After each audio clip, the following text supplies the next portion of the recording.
it can be a little confusing to have 6 trigonometric functions floating around. We have definitions in terms of a right triangle and in terms of a unit circle, but it can be a little hard to keep track of which quotient goes with which trigonometric function. I find it kind of convenient to have all of these definitions take a geometric form, and it turns out that all of these 6 trigonometric functions have a very concrete representation in a unit circle. So for this diagram, this is a unit circle, and let's stick an angle in our unit circle. Let's call that angle theta. Okay, and that angle intersects a point up here.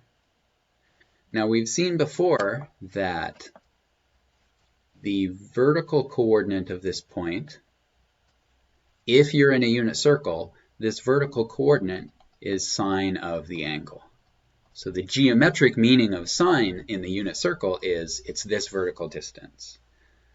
Similarly, we've seen that in a unit circle, the horizontal coordinate of this intersection point up here is cosine of the angle.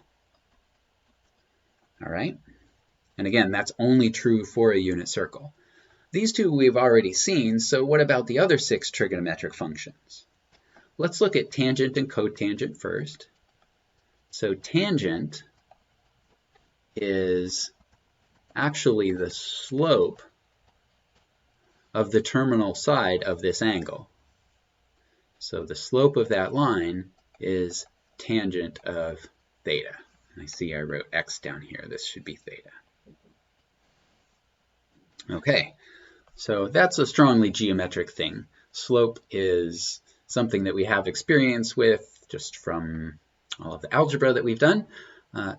And it turns out tangent is just the slope of this line.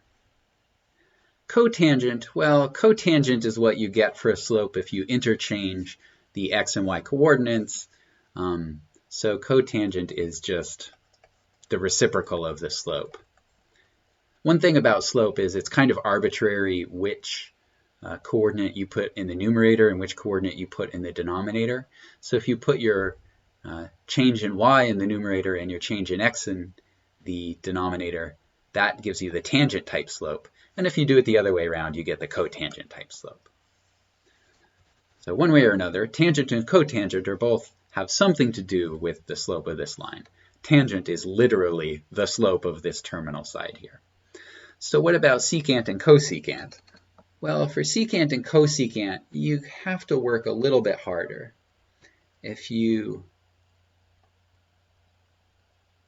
draw this line here, so this is the line through the intersection point with the circle that is tangent to the circle. It intersects the coordinate axes in 2 places. It intersects the x-axis way over here, and it intersects the y-axis way up there. And it turns out that the coordinate of this the x-coordinate of this intersection point is secant theta, and the y-coordinate of the intersection point with the y-axis is cosecant theta. All right, so here's all of the trigonometric functions in terms of just the geometry of a unit circle and the little right triangle that's hiding inside of the unit circle. You might notice that there are a few other distances, like what about this distance here to the right of the intersection point on a circle, or this little distance above it?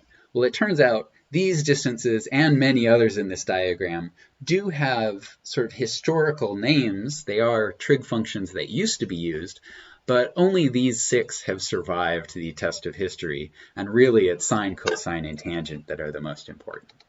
So if you get confused, if you find yourself getting confused about which trig function is which, keep this diagram in mind.